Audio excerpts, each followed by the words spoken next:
My name's Winston.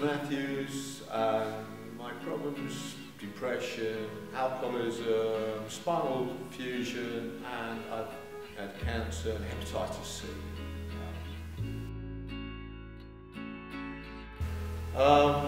Well, depression has affected my life obviously all the way through it.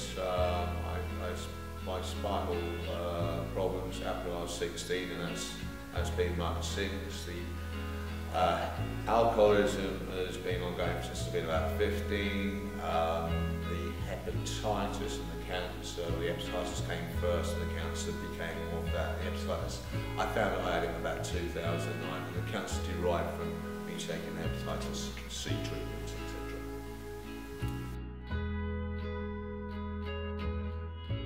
Oh wow! How does it help? It's fantastic. I mean, you know, the depression. First of all, it gets rid of depression, and part of the depression is tied in with alcoholism as well.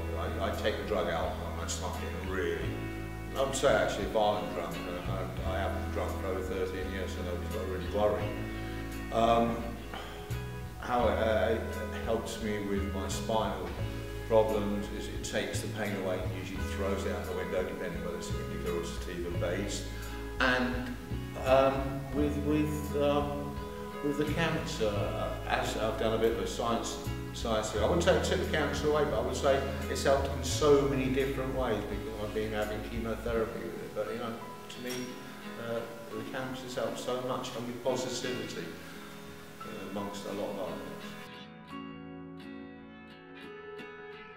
things. The chemotherapy, I mean, the side effects, obviously a bit of nausea, but a few pints or whatever, and that seems to dissipate quite quickly. The chemotherapy I found took my brain out a lot, and this is really quite strange. I had that with the hepatitis C treatment as well. They call it fog brain, where you have to start relearning everything again. And because cannabis does create a bit of critical thinking, there's belief that it also grows new cells in the brain, and I believe that it's helping me get my brain back after all these aggressive treatments. And that to me is so important because I've got used to my brain over the years.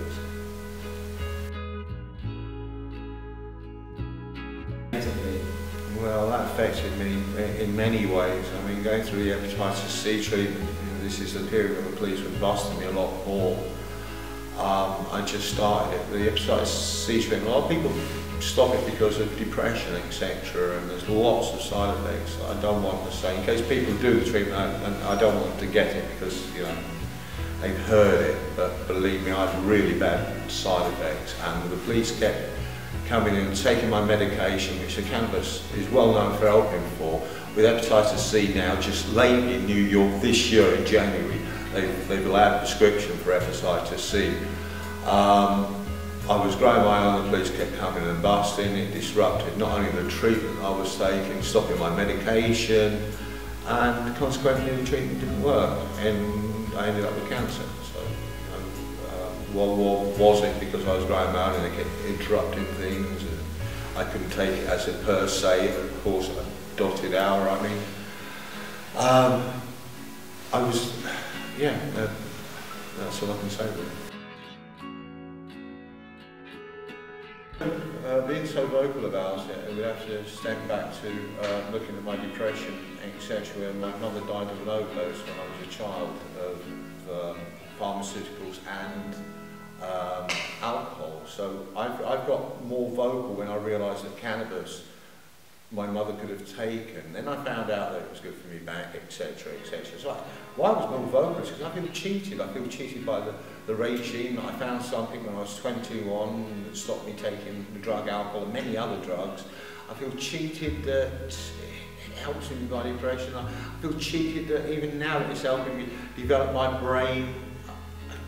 So with the cannabis caps, I faced 13 charges, and the judge actually said to me, go political. I don't feel like a political person. I think I did the politics bit all wrong. However, I tried, and I just realised that what I was doing was fighting for what I believe that's right. I want to be able to grow the substance that I need to take for myself. And that's why I persisted not to break any laws or anything, just because the actual act itself is right. And I'm greatly stupid in believing that the law can sometimes understand what we're trying to say, even if it's not as articulate as we want it to be. Unfortunately, I thought I was taking the proverbial, and I wasn't. I was just trying to say, look, I need this.